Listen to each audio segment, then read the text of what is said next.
So first are empty milk boxes, either 2 or 4, fabric glue, magnetic snaps, eyelets, scissors, puncher, and some fabric.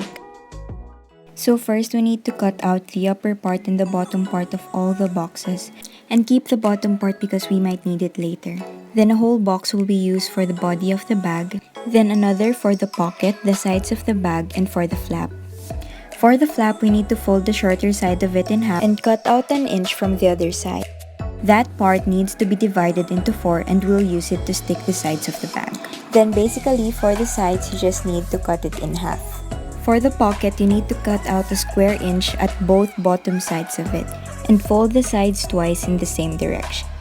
Note that we need to repeat the whole process twice for the second bag, but this part is no longer necessary. For the entire process of this method, you need to glue the fabric on the outer side of the box and do a double fold hem to hide raw edges. Then punch a hole on both sides so we can attach a sling later on. Then glue the fabric onto the box portion by portion so it could have a clean finish. One technique I have learned is to carefully iron the fabric onto the box after gluing it in order to straighten and flatten the fabric.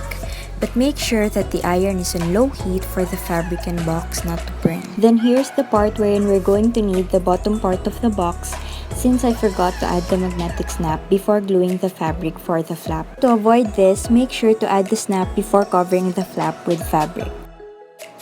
As for the pocket, kinapos na ako sa tela, so what I did is to cut the fabric according to the exact size and shape of the box, then seal the edges with glue. This is also where we'll add the other side of the snap. Then here, pinantay ko lang yung cut according dun sa size ng fabric para hindi siya pangit tingnan. Then I just glued the body and the flap together, and after that, I glued the pocket sa front part ng body. Then lastly, the sides of the bag.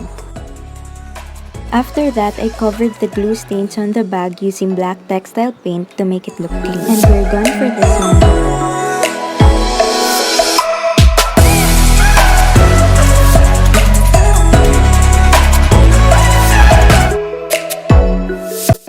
The entire process in making this bag is still somehow similar with the first one. The only difference is that we'll be doing a single fold hem, and the boxes for the inner layer needs to be cut according to the folds of the bag and must be a bit smaller. You can immediately glue the inner layer for the flap and for the pocket.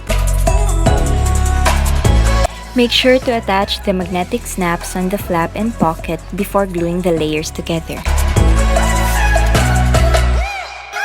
But for the body, only the bottom part must be attached first, since the inner front and back part needs to be glued with the sides first.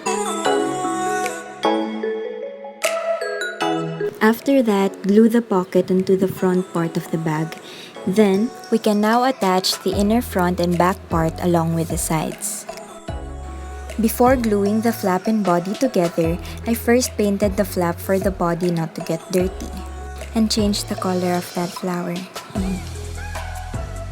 Okay, so I didn't film na yun the rest ng painting kasi nainis na ako sa sarili ko.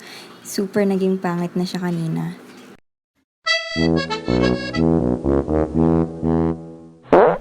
So, naisip ko, ayoko na siya i-film kasi nalulungkot na ako. But then, right now, ayan, ito yung naging ending niya. Naayos ko siya kahit paano. And I'm quite happy with how it turned out. Kasi it looked cute naman yung, ayun, wala na yung white. Parang nagustuhan ko siya bigla. Ayun. Kasi yung ito, yung pinaka-background ng painting, parang dirty white nature. Pero it's fine. Ayun. After painting, I already glued the flap and body together and we're done!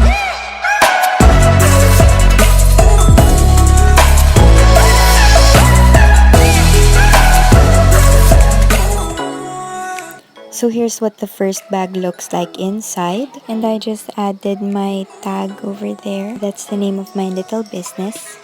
And also, when you make your own, feel free to add your name on it because you need to be proud of what you've made. And this is what the second bag looks like. So basically, it just looks a bit cleaner inside and thicker as compared to the first one. And that's all for this video. Go. Oh, naka-video na. Galit ka pa. Hala, wait lang. Dito yung finger ko.